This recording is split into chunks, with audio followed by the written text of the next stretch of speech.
I done been through it all, man. Wars in my head, thinking that I'm better dead. I get panic attacks every time I'm asleep. I've been waking up screaming and covered in sweat. Anxiety's killing me, made me depressed. But it's one thing I look at as something to test me, to see if I wanted to see how I'll get it. So I'm never sweating the days I don't rest, which is every night I've been working. Every night I've been... Welcome to the very first episode of Full Spectrum Veteran. We've been looking forward to this for a while. Glad we finally got a night to get started here. I'm Jeff. I got Slim with me tonight and every night, and we're going to be talking to you guys every week here about some awesome cannabis facts. Slim, why don't you go ahead and get started here? Let us know about yourself a little bit. So I've been in the Harley industry for about 25 years, was Marine Corps in the 80s, an advocate of cannabis for well over 30 years, a member of NORML.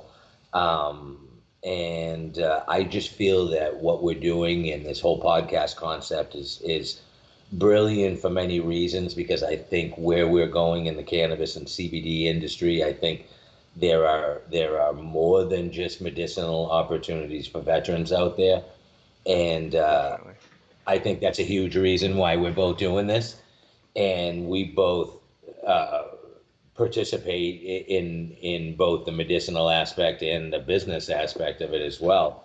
Right. So I think we can shed a lot of light and a lot of opportunity for people that are veterans that maybe don't have the facts, don't have the education or knowledge, or just don't have an avenue to get the knowledge and education. So, right, yeah, definitely.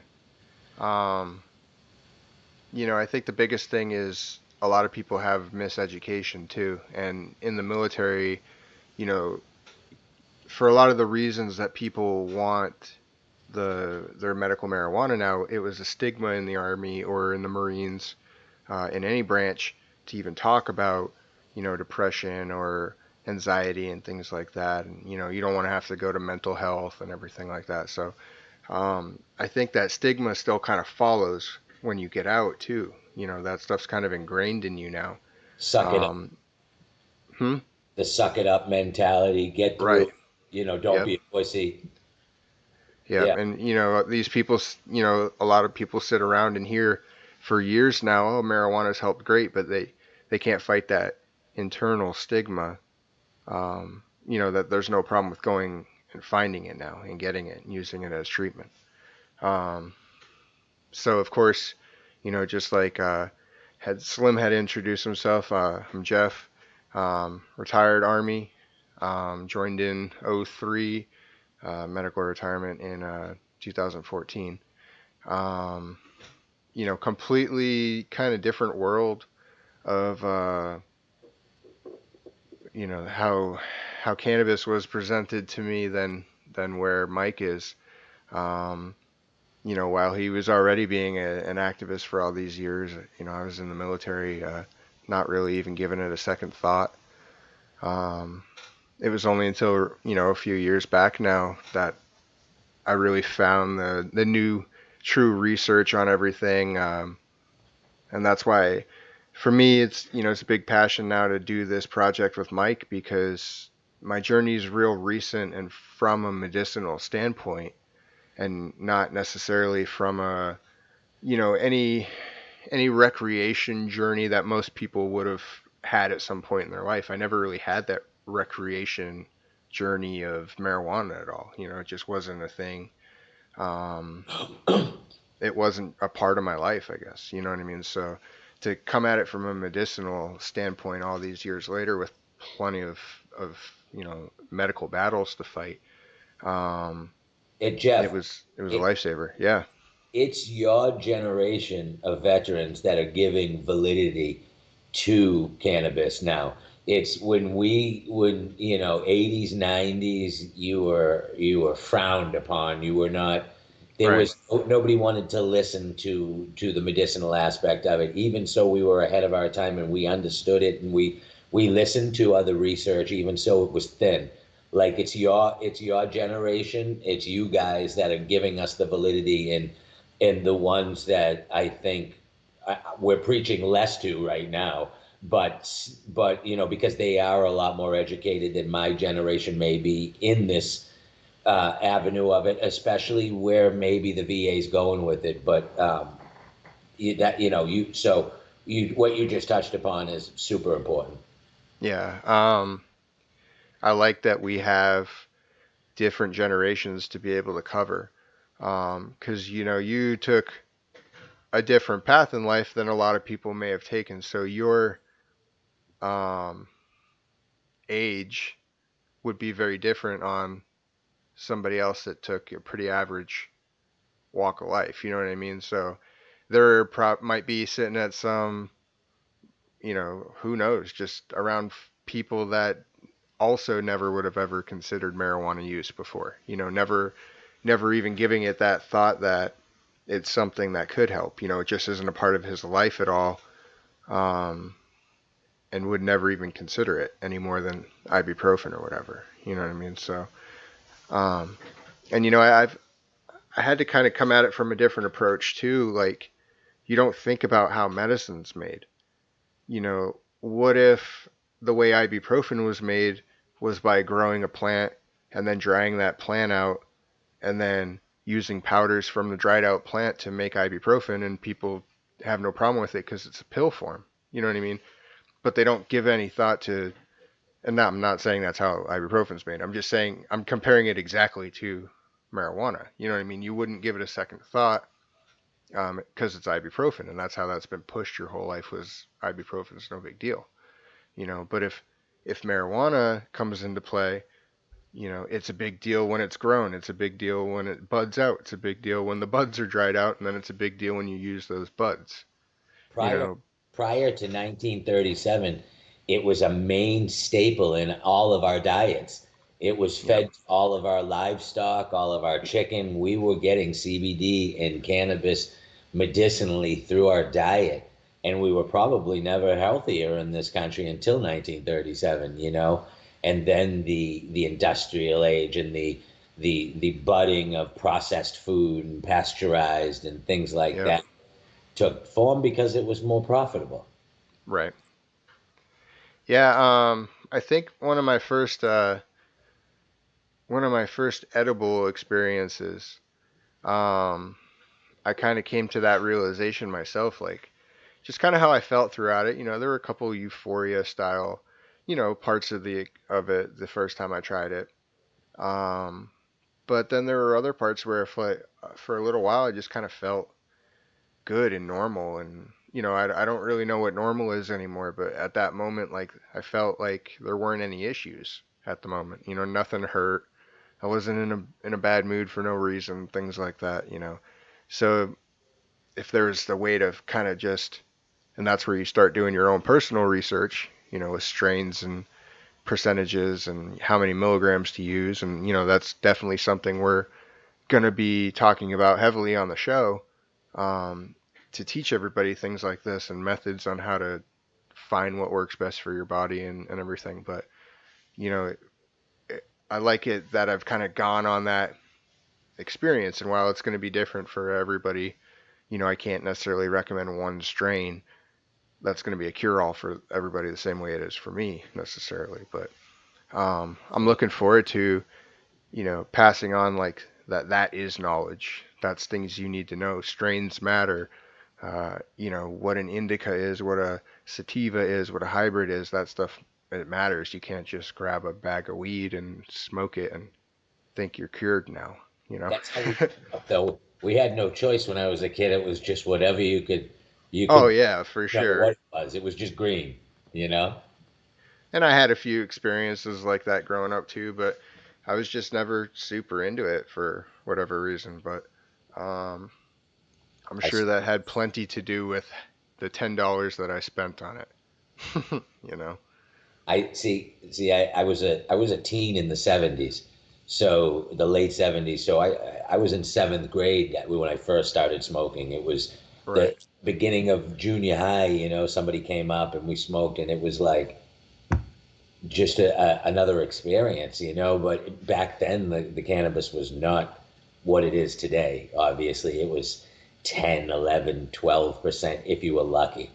You know what I mean? Mhm.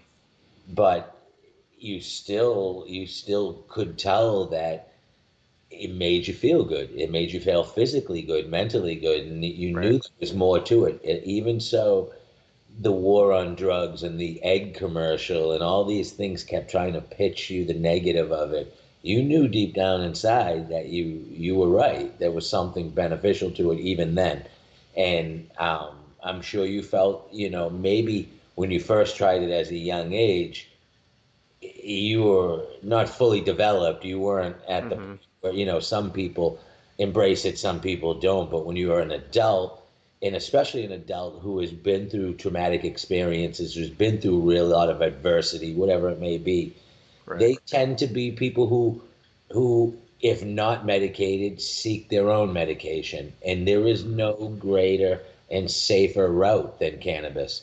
Far better than alcohol, opioids, cocaine, heroin, pills that we all know so many veterans turn to. Uh, Hmm. or Alcohol. yeah, it's bad, and cannabis is such a great way to substitute all of that and still function on great levels and still and get benefits from it, not Right.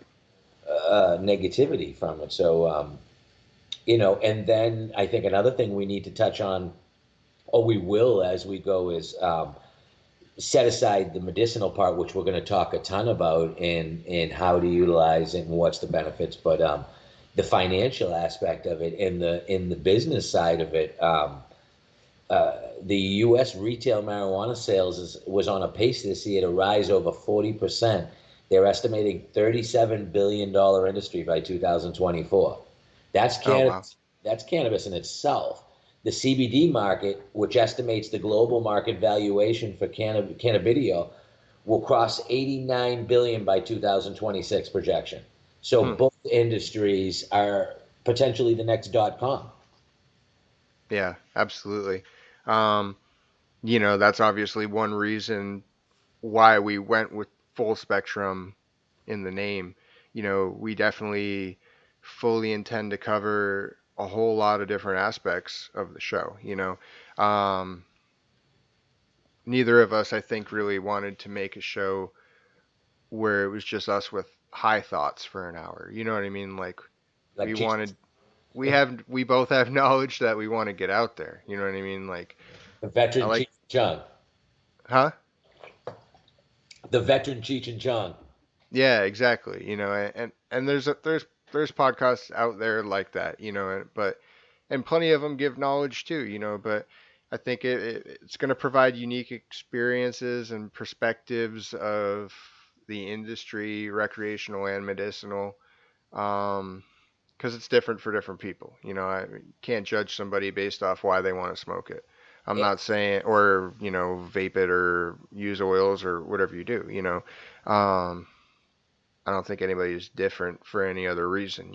Everybody feels what they feel off of it. And I think what you were mentioning before about as a kid, I think a big thing is like your version of euphoria as a kid is nothing compared to an adult because you don't really have any issues in your life yet that you're familiar with. You know what I mean? So there's nowhere to escape to when you're a kid getting high at some 16-year-old or something like that. Not I'm just saying there's no euphoria for them. There's no alternate feel good reality really because they feel fine. Their knees don't hurt right now. You know what I mean? So um, Still got two legs. yeah, exactly. But you know what I mean? So like as an adult to escape some of that for a little while, if there's financial stress or if your back hurts from being out all day and some of that goes away for a little bit, um, it's a whole lot different than maybe even how I judged. That's why I like that you brought that up because I think maybe that's how I approached marijuana for a long time. Like, well, that shit sucked. You know what I mean? Like, why would I even use it? And then when I finally got turned to it from my brother, and he just basically was like, "You got to try it. At least give it a fair shot." Once I wasn't in the military anymore, and I'm a stay-at-home dad with my kids, and I was in a a good environment to be able to give it a try. You know what I mean? It wasn't going to impact anything that was going on if it didn't work out, and I didn't have a drug test I needed to pass or anything like that. So it was like an ideal situation to give it a shot with an open mind. And it totally, it was great. I don't really have another way that I could put it because I didn't know enough back then. I didn't know anything. I know it was Girl Scout cookies, You had a so I great know what's that? you had a great teacher. Your brother is well educated, obviously, on the cannabis industry, the strains, the different things. He's a grower, and obviously, we're going to Yeah, have him on the show so we can pick his brain more down the road about that stuff. But that's a great person to guide you, at least I into. was immediately shown the right way. You know Yeah, what I mean? It's weird having my youngest brother um, be the one to teach me this kind of thing. Because we've even butted heads in the past. At a younger age over stuff like this. Because I just didn't care for it. I didn't want it around. It was extra trouble I didn't feel like dealing with. You know what I mean? Like the I fact wasn't into it, in so mind why be in trouble over it? the fact that you were open-minded enough to give it the chance, that's another thing that I'm seeing more of in all age groups. When Hmm. when we try to preach CBD, I always feel that it's toughest to teach the Vietnam era guys and women, because I feel that they know cannabis, but the CBD is a lot more of the science aspect, and you have to really give them the knowledge of it. But to Right. be honest with you, we've learned that they're just as educated as your generation now, because they have always looked for a holistic avenue, being kids or being teens of the 60s and things like my mother was, my father was. So they're still open-minded to it, but again, your generation is more tolerant, and I think is going to help us a lot more with the validity of it, and the research has never been stronger. All of that, these things come into play, and it truly is a cannabis renaissance right now. Oh yeah, definitely. It's that topic, like cannabis renaissance, basically. I can't wait till we have an episode like that. Because I definitely know we're gonna have at least one episode on like investments. Getting in on the renaissance of the business. So Steve D'Angelo is the author of the Cannabis Renaissance, which is pretty amazing book, and somebody I think everybody needs to know in this industry. Maybe we absolutely, have to get him on here. I wouldn't mind talking to Steve D'Angelo for sure. Absolutely. Another That'd person be who's a veteran advocate as well, and has also pushed and worked with various veteran cannabis nonprofits to help the VA and others be more educated and open to prescribing and such. mhm. We could do a um, whole episode based on why I don't have my carry license at the moment, and maybe after the MORE Act might pass, I may get it back. Mike, if you want to go ahead and talk about that now, we can at least get a quick glimpse into a different side of what's going on with you. So the reason why I'm excited about the MORE Act getting voted in the Senate and then the House this month is because it could possibly, amongst decriminalizing cannabis, will expunge all prior cannabis charges related to marijuana prior to this. After getting out of the Marine Corps, I began to not only be an advocate, but also somebody who was in the sales level of cannabis as well, if you will. And it kind of got carried away, grew really fast in a short period of time. Money was insane. It became dangerous. It became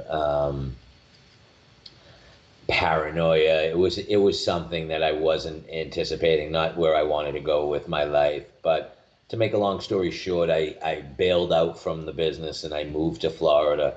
About a year or so later, the federal government did not forget what I was doing and arrested me in Florida, and I did 3 years in federal prison for distribution of cannabis. Well, it was a conspiracy case, but I pled to distribution and did 3 years for marijuana back then. So this vote is a very big thing for me as well. I obviously, being a felon, can no longer carry firearms or even have firearms in my home.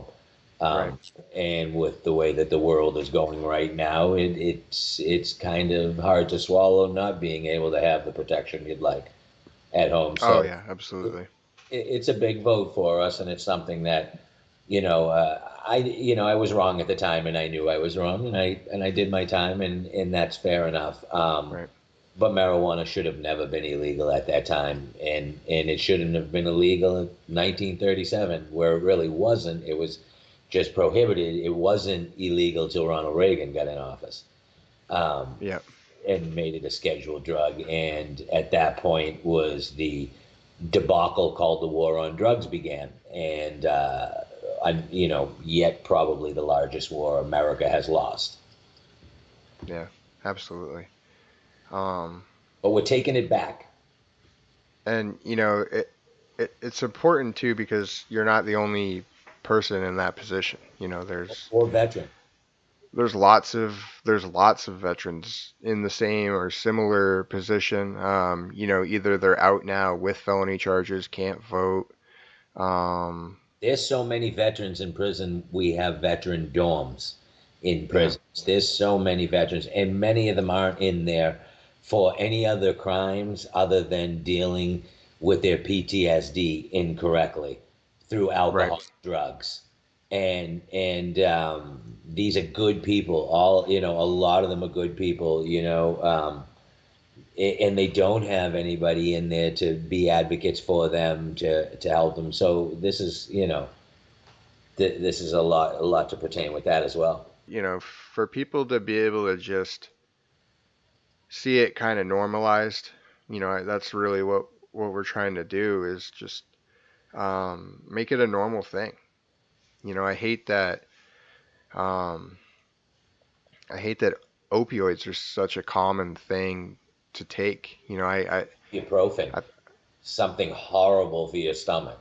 right. I think I haven't touched on it yet. Similar to your story, I guess I'll touch on my story now. What really kind of prompted this whole thing? Um, a couple years ago, especially right after I got out of the military, and even for about the last year while I was in the military, I was like just pumped up on opioids, hydrocodone mainly. Um, I can't remember. It was I can't remember the name of all of them, but it ended up at one point I was up to over 120 milligrams a day. Um, Twice I put myself in the emergency room, not overdosing, but actually just forgetting to take a pill. There was this one that I was supposed to take at night, and I usually, at the time, I usually took that one at night. I didn't have any other pills actually, believe it or not. I didn't have anything else to take at night, so I would always forget it. And it was such an important amount of milligrams apparently into my system because it was a slow release pill. Um, that if I didn't take it for like a day or two, because memory is another big issue with me, so I'm not gonna always remember stuff like that, and that just is what it is, and that's why I hate pills. But I ended up in the emergency room, basically having withdrawals. You're physically addicted. I Physically, was, I mean that your was body needed that it. was like taking an addict's drugs away immediately. Except I was doing it to myself, and I was doing it because I was forgetting, you know. And I was Doing it. super, huh? The VA was doing it to you. The VA was absolutely doing it to me, and I'm not gonna put blame, but yeah, I mean, if I went in there sore, they just gave me more medicine. You know what I mean? So, and I'm not a doctor, So for a while, I'm going to listen to you. Um, and it got bad. It got to be a lot. Um, I wish I could remember what the exact milligrams were. There's probably a way I can go back and look at the Too history. too much. It was a lot, and so I started to do some research, and I was gaining a lot of weight. I wasn't looking good. I wasn't liking where I was at the moment in my life, and so I started kind of doing some research on other pain management options because, like, when I was in the military, I was fortunate enough to be an instructor at Lackland for a while, which put me right at the heart of all the, medical stuff between the Air Force and the Army. Because I was Army but stationed at Lackland, and so I could go to either Fort Sam Houston for medical stuff or right there at Lackland. So I had access to two of the best medical hubs in the military, depending on what branch you wanted to deal with, basically. Right on. And so I had access to some cool stuff that other people didn't. Um, I mean, I guess it's not necessarily cool, but but I had like acupuncture in the military, and they did the needles all up and down my back and behind my knees, and then put these uh, like little piercing looking things in my ears that you were supposed to leave in for like a week or something. Like I had access to stuff I didn't hear about anywhere else, really, but none of it really helped very much. I had a bunch of the radio frequency ablationings done where they burn off nerve endings. I had a couple of those procedures done on my back, and they helped temporarily, but it wasn't really much more than any other like injection you might have. Anyway, but I found a pain management doctor, and he had horrible reviews online, like a 2.5, and almost all of the bad reviews were, this guy's just going to take you off your medicine. And I was like, well, shit, that's exactly who I need to go see then. And pain management doctors are kind of like chiropractors, where some people think it's bogus what they try to preach or whatever. Because a lot of people have alternate healing methods, which we're going to be talking about every day. Every time we're on the podcast, we're talking about an alternate healing method. Anyway, um, so I kind of was already into experimenting different ways to help my health anyway. And sure enough, this guy, the first thing he wanted to do was, let's start cutting your meds out. And at the moment, I was very apprehensive, like, I'm going to feel like shit, and I already feel like shit, so I'm going to feel worse if I'm not on my meds. And then, so he started a regimen to get me at least tapered down. And then he's like, I want you to go home, and I want you to Google opioid-induced hyperalgesia. And I'll do a link for this. I'd like to do more in depth and maybe even get a hold of that pain management doctor or a similar one to actually come on and talk about things like this. But basically, opioid-induced hyperalgesia, what it does is the more opioids you have in your system, the more intolerant to pain you are. So everything hurts more than it would normally hurt. Little tiny things hurt a lot, and then you might even experience phantom pains in areas where you're not actually having pain. So, and I mean, I know we can get into a lot with you and phantom pains too, which is going to be important for a lot of people as well. Sure. So, but for me, basically, for 2 years at least, it felt like I had a knife in my back. There's no other way to describe it. There was a knife in my back. There was no way to get it out, and it always would feel that way. And so for a good 2 years, I could barely do anything. Like, I could still function. It's not like I couldn't walk or something like that. Like, I could still function, but I had that pain Sure. constantly in my back, that there's a pain there and I can't get rid of it. It'll never go away. Yeah. As soon as this doctor started taking me off my medication, that pain went away and it never came back again. Wow. And I can't attribute that to anything other than not being on that medication anymore. That's the only thing that stopped that. So, we're going to talk a lot about cannabis being a replacement for other medications that people might be dealing with. But another important thing to consider is just simply not having that medication in your system anymore might already physically and mentally do wonders for you anyway. Because opioid induced outbursts are also a pretty legit thing too. So there's going to be a lot of pain management and anger management changes by just simply coming off, hopefully and safely, coming off medications.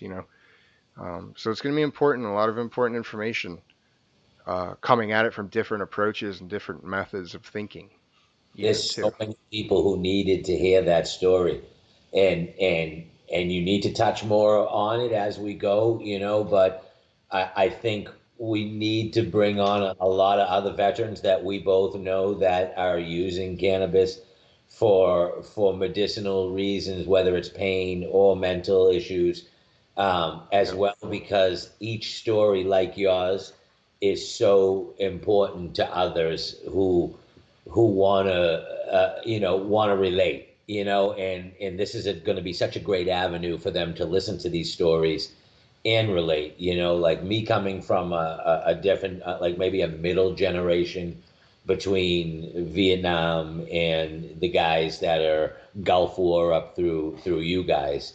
um so it's like so important to hear these stories. For me, I'm non-combat, so I don't have those kind of trauma issues and such. Yeah, I had an accident, things like that. But um, your stories and where you're coming from and how you ended up with cannabis, getting away from the VA opioids and all that stuff. That is such a huge part of why I'm doing what I'm doing, why I started a CBD Right. business, why we're doing what we're doing. You know what I mean? So I love the fact that you gave us a chunk of your story there. You opened up and told us, because that's, when people see this, there's going to be so many people who are going to go, that's me. That was me. I get it. Yeah. And Yep. I want so many others to come on that have that similar story or path, and preach it as well, because the more people that preach it, the more people hear it. Yeah, and like you said, I'm definitely not the only one, you know, that was like that, and it kind of worked out good with at least initially trying marijuana, because right around the same time I was either off completely or pretty close to coming off completely. That's when my brother came down from the New England area, moved in with me for a little while, and introduced me to his world. I think honestly, the very first time I smoked with my brother, I immediately changed my opinion. I think that's all it took, was making that. I'm not an idiot. I know if things work and if things don't. You know what I mean? And like, I'm a firm believer that even a placebo pill works. If somebody hands you a pill, a sugar pill, and you don't know that, but someone hands you a pill and said, "Hey, this will make XYZ feel better," whatever. You know what I mean? Somewhere in your brain, it's telling you, "Hey, like, hey, cool, you feel better." And in my opinion, even though that pill is doing nothing, it's making you feel better because your brain's telling you that you feel better. Your brain is So really powerful. exactly, you know what I mean. So if that's why I could see that immediately, like, okay, well, that obviously made me feel different and made me feel good, and I was able to approach it more from like, I need to give this stuff another shot.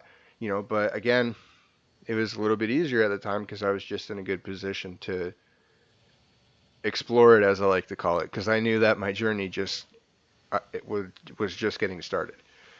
Because I had a couple times where it still wasn't great. Like, I smoked what I felt was a pretty good amount, and it wouldn't really work. Um, there's been other times where uh, when we get into strain knowledge, we'll talk about it. But there's been some bad experiences I've had on sativas where I kind of it amplified everything. Like, I got super hostile on sativa. But then that was coming at the stuff with no research, and then finding out later, like, oh, well, a lot of people are sensitive to sativa, especially if they have real bad, anger and anxiety symptoms to begin with. Sativa is not necessarily the right strain to fix your anxiety. It can make it worse.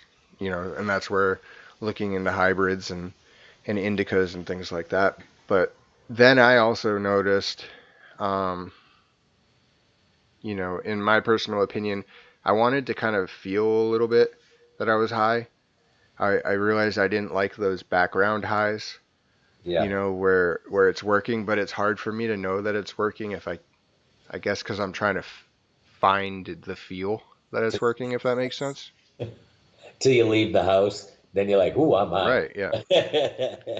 And so that became an issue, and I'm not gonna always just say, "Oh, it's great, it's great, it's great," because there's issues. Like, what if I don't feel high, and then, because I'm a stay at home dad while my wife's out at work. So like, what if I go out somewhere with the kids and then it hits me? You know what I mean? We went to a park or something.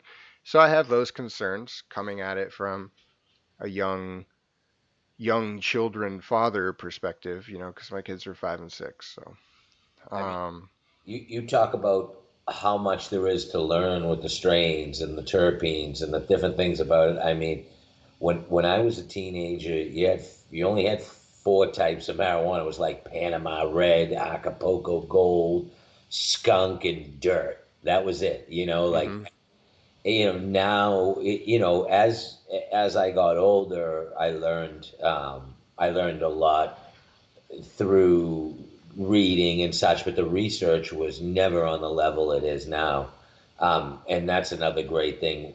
There is so much knowledge and so much research now at Google's fingertips, where we can look right. these things up, and also if you have your medical card, the dispensaries are really, really informative, and will help you a lot with that, especially when they know you're a veteran as well too. So yeah, and also when we have several different doctors that come on, that we will have as guests as well, they're going to touch upon a lot of different stuff that they've learned, I believe, in what works, what doesn't, why it works, the science behind it, and we as well will probably continually bring up research and science behind that, the endocannabinoid system, all these things Right. that we definitely don't have time to talk about just in the first episode, but we are excited about how much we have in store and how many great guests as well. Um, Yeah. so this is definitely a topic that leaves many doors open. I feel like, we were so excited about it so quick, to be able to finally realize, well, real quick, me and Mike, we for a while we've been trying to figure out a podcast. We like chatting, we like chatting with the boys type thing, you know what I mean? And we've been just trying to find something to work together on, and this was going to come up frequently and heavily in any podcast that we would cover anyway. The conversation to cannabis and both being advocates for veteran use for sure, at a minimum, but I feel like Mike has so much knowledge over 30 years of this, and I feel like I had a lot of knowledge that was solely based on individual medicinal research, and then found it to be so important and so crucial in helping me to the to a point where I know it's going to help a lot of other people with the amounts of medication and all the different procedures I've had to have. And um, I feel like I feel like I've been through a good amount that, if it works for me, there's a lot of people that it works for. And if and then same thing, you um, you're losing your leg, and having that whole different side of things as far as an injury goes and the trauma that went with it. Um, and you couldn't advocate any more than anybody I know.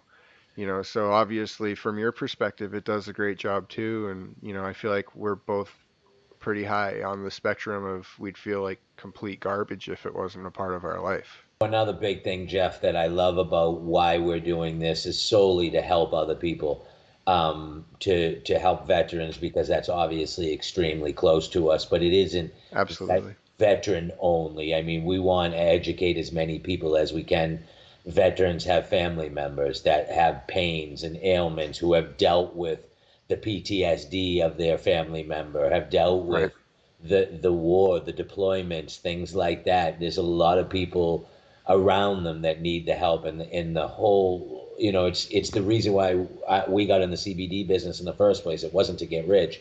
It was to help as many people as we can, especially veterans, walk away from opioids, get away from alcohol, and try to find an organic, all natural route to benefit, either be pain mentally, physically, or what have you.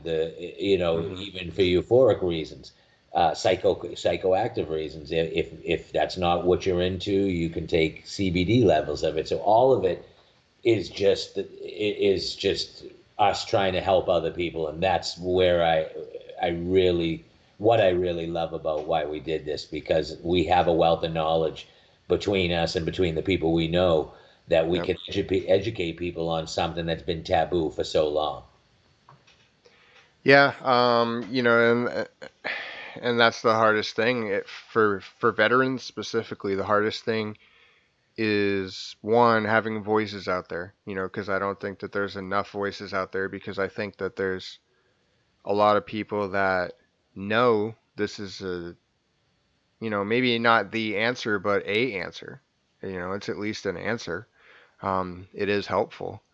And I'm not saying it's gonna automatically cure everything immediately. But it's definitely helpful. For sure, more than it's hurtful.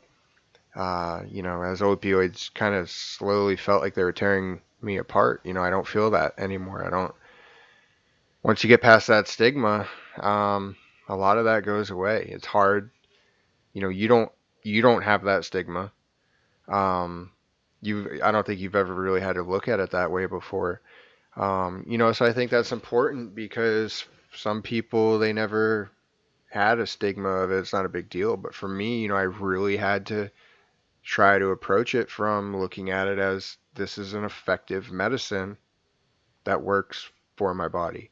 You know what I mean? I need to stop looking at it as, um, well, I have now, but I'm just saying I needed to stop looking at it as a dude that smokes marijuana and feel like I need to hide it. And you know what I mean? Because I'm not just like trying to sit around and get high. You know what I mean? That's not necessarily what the end goal is. I mean, it's a nice end goal occasionally. Sometimes that is what I'm doing. I just, everything's cool in the house and everybody's relaxed, and so I'm just gonna chill for a little bit. You know what I mean? And I um, effectively I effectively run three businesses, and now we're doing a podcast as well, and I do it pretty much effectively using cannabis 24 hours straight through while I'm away, absolutely, yeah, in some form or shape, whatever the time of the day or what the subject may call. I may try something different that I have at my access, that helps me dial myself in, or guides me and cuts the edge off of something that may be stressful in another aspect of my life, but now it isn't. right, Um, so the the biggest stigma of people, oh, I'm going to be lazy and sit on my couch and play video games all day. It's a crock of shit. I know so yeah, many people who functionally use cannabis all day, and are CEOs, are wealthy entrepreneurs, aggressive entrepreneurs. There are plenty of people that do it effectively. And once you educate yourself, and you could do it where it is something that you're only using in an all natural state, rather than things that you may have used prior to get around the pain, or the right, the nightmares as such. yep, yeah. I mean, it's just it's hard to kind of come at it from the a new perspective that you never had before, and to quickly kind of do it, because I felt like I had to hide it for a long time, or it wouldn't come up, or you know, and then I realized that you don't you never really hear about anybody that smokes, but I think statistically the last time I looked something up, over 60% of adults are marijuana users currently. And But 80% of the nation approves of it being federally legal. Yeah, exactly. But I don't know anyone that I've had an open discussion with ever about being a marijuana user necessarily. I mean, in my own, in the community we're involved in, obviously, we have discussions like that every day. But, I can't think of the last just adult I've half known that either of us ever disclosed that we were users to each other. You know what I mean? It's so obviously it's a normal stigma, well outside of just veteran status. Because I know plenty of people that aren't veterans that they're either in a position where they can't for work reasons, or they don't want to disclose that information because it's a part of them they feel like they have to hide. And I think that's what I want to get rid of, because that's the hard part. It was rough sometimes, even in the military, to want to try to go get help, because you just couldn't help but think that everybody's going to judge you for going and trying to get help. Meanwhile, you're not really considering the fact that everybody else probably wants to get help too, and somebody just needs to do it first. Yep. You know what I mean? So, I have no problems using my voice at this point now. I feel like I'm in a comfortable point in my life, and I've come at it from a different approach where I don't look at it as a dude smoking pot. You know what I mean? Because I don't feel like it's that way, and that's another thing I want to try to help people with. Was a couple years ago, I would have looked at this as a dude smoking pot, just because that's what I was taught, because I didn't give a shit about it. Hey, I didn't know. times we're just gonna want to sit down and get really stoned for no other reason. Hell yeah, because it feels Yeah, great. It right. feels get great, and it's doing something for my body as well. So yeah, we are gonna do that once in a while, but functioning and doing things that we do, we're able to do that based on the knowledge we have. And it's no different, than I'm not going to beat alcohol versus cannabis down people's throats, but if the average person drinks a beer or two every day because it just kind of loosens them up a little bit after the day or whatever, and then there's a good Saturday with nothing going on, so you know what? I'm gonna take a whole rack down. You know what I mean? There's no different in that, in my opinion, than functionally smoking during the day, but when shit's cool and you have that chance to get drunk, well, I'm just gonna smoke a little bit extra and get a little high, and it's gonna last about as long as probably even less than how long you're about to be drunk for, and then feel like shit the whole next day. The one thing that I've learned over the 30 plus years of being around cannabis and people who use cannabis and such, set aside the science and the medicinal and the finance and the business aspects of it, which we'll touch upon and all around. Yep. I feel the most important thing I've learned is how much it brings people together. People of so many diversities, so many cultures.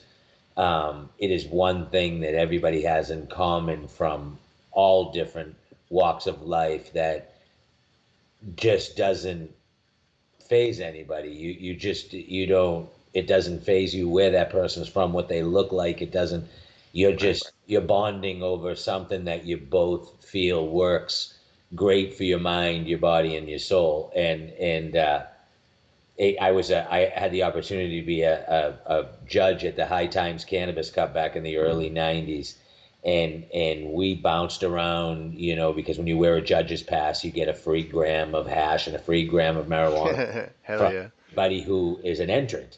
Mhm. So we would go from different little spots, little coffee shops and stuff, and we met people from Russia, China, Africa. I mean, U.S. Just of all cultures, all diversities. We couldn't understand each other for the majority of the time, but we just got along great. We Mhm. bonded on one simple thing, and I've seen it. I've seen it at concerts. I've seen it at just different places where people immediately bond over that one thing. People that necessarily would never bond ever on the street ever in a million years, but somehow rubbed elbows over cannabis. Yep. And it's such an amazing thing. And when people get together and smoke, you know, we joke about when we were younger and we'd go and drink by the log or by the pond, and we'd have what would happen 9 out of 10 times? Somebody would fight, right? There would always be a fight. Somebody Hmm. get drunk and throw dukes. Same when we Yeah, got yeah. in our 20s, we would go to bars, Faneuil Hall. People get drunk, they throw dukes. They're all fired up, drama all the time, Right, right? right. People don't get together, they smoke pot. There's no drama. There's no fighting. There's love, you know what I mean? There's love Yep. and snacks. That's it. Yeah, exactly. Plenty of Snacks. food. Yeah, Definitely you know? food. Somebody's ordering pizza at a minimum. Yeah, yeah. And if there is ever drama, that person's tossed out immediately and is not allowed to Hmm. sesh again.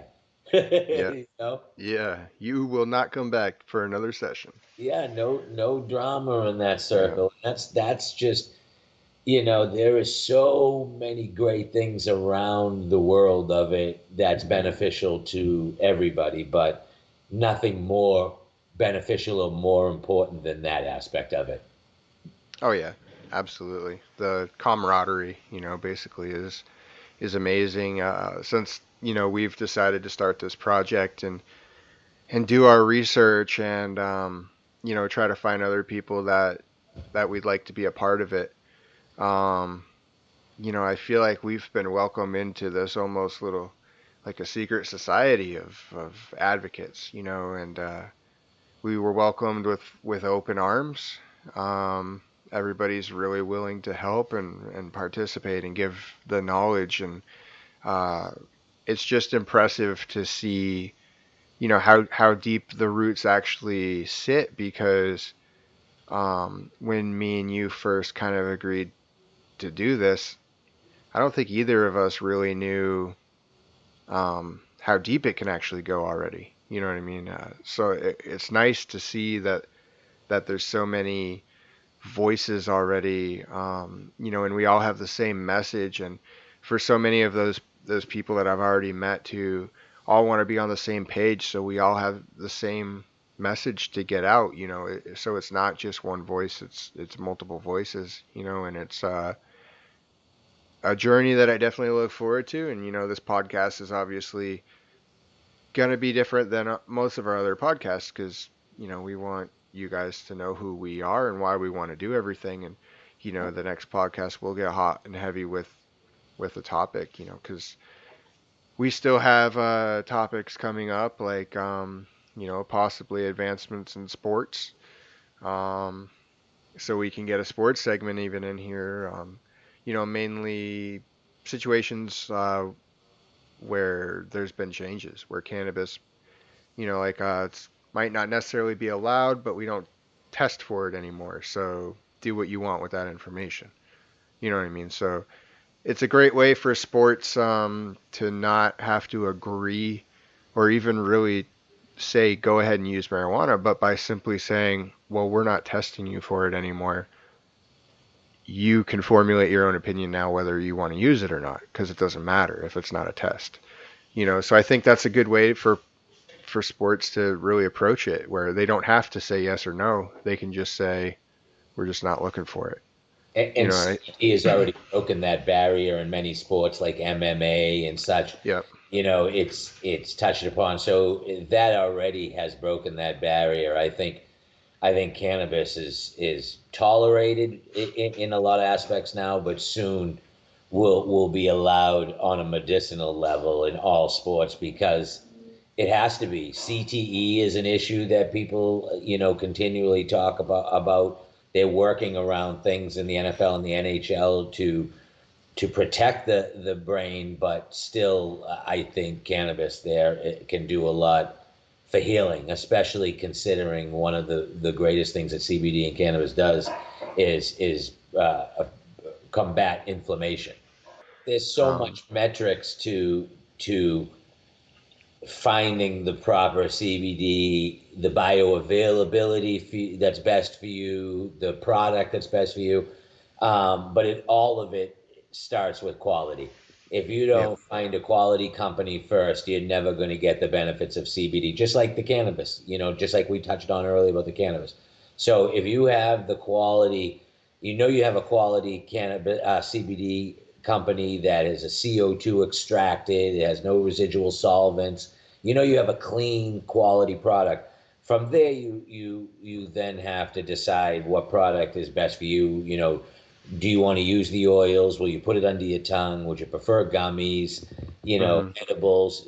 And then what are you trying to do? Your level of severity, your height, your weight. You know, that all comes into play. If you're a 300-pound guy or a 100-pound guy, you know, you kind of want to factor that into your dosing. But once you do all that homework and you find your sweet spot, it is truly noticeable because it's like how you mentioned earlier about acupuncture. It's a preventative medicine.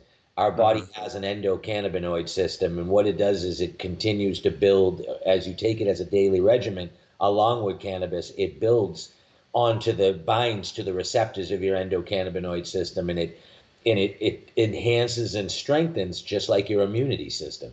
So, you know, and we'll touch upon the endocannabinoid system and what it is on another episode. It was founded in Israel in the 60s and by the same man who isolated THC. So there's so much that's involved in that. The thing that you preach and you try to preach, being an advocate, is that your body has an endocannabinoid system. It doesn't have an opioid system. It doesn't have an ibuprofen system. But yes, your brain has opioid receptors, and yes, your brain has a receptor that binds to Right. ibuprofen. But that's different. That there isn't a complete system that runs the merits of your body like the endocannabinoid system does, and it's why it's so effective, and it's why it works in long-term daily regimens. It's why the Chinese have been using it for hundreds of years as well.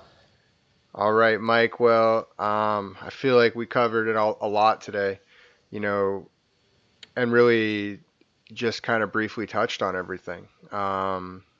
We kind of had to talk about ourselves, of course. Got to let people know who we are, where we stand, and where we come from, and what our direction is. What are we looking forward to from you, in the coming weeks? What are you looking forward to here? I I really really think I'm looking forward to most of the guests. I can't wait till we get some of these guests on because testimonials are excellent. They're good to have people fill in, but the professionals, those doing the research, those on the ground level of it, I think that's really what I'm going to be more excited about coming and being able to pick their brain as well. Oh, absolutely. So many questions that we're gonna have, and so many, I guess, that I haven't even thought about, and that'll change once they're there ready to answer questions. I think more will come. Um, I'm really looking forward, I think, the most to just the different segments we're going to be able to cover, here, full spectrum veteran, as the name implies.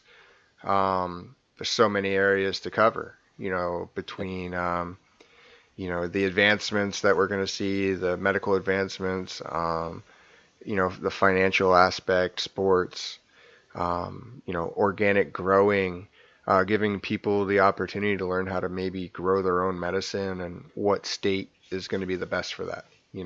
If somebody's willing to make a move somewhere. Cooking and recipes. Definitely. I fully intend um, to do a couple recipes myself for sure. I know you guys over there, you probably have some stuff you've come up with as well. And I'd love to be able to share Popular. that kind of stuff. Edibles are a super popular way for bioavailability for people who are just getting into the cannabis world. You know, a lot of people don't like to smoke. A lot of people are maybe not feeling the oils and things like that. So being able to eat a brownie, a peanut butter cookie, a cake, you can bake almost anything. I've seen pork chops infused with cannabis. So I mean, there is almost anything you can do, and if it helps you in that route and it tastes well, I mean, it's a win-win. Yeah, absolutely. All Well, right. sounds good. Well, what's that? Sounds good. I'm looking forward to all of this. I'm stoked we Yeah. started this, and I'm looking to educate, interact, and learn. Yeah, definitely. I'm looking forward to to learning more myself, but just knowing how many people are also going to learn, and people that either haven't thought to do the research before or just they need that nudge, and it's important research, and honestly it's awesome research once you really get into it. Um, and so we're really looking forward to it. If you guys have any questions, you can hit us up on social media, Facebook, Instagram.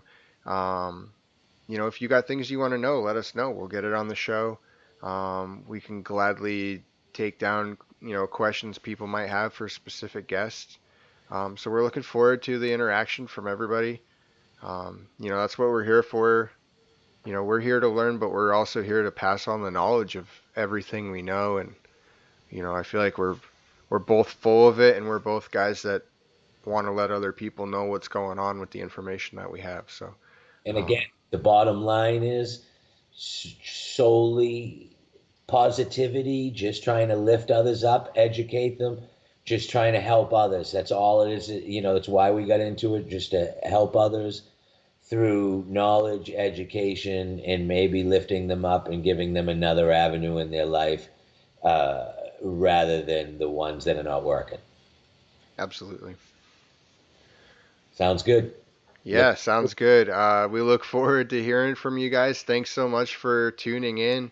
Thanks for sticking with us. I know, there wasn't a lot to learn from tonight, but, we wanted you to know about us and where we come from. And, we want to get to know everybody, and we really look forward to it. So, we'll see you guys in the next show.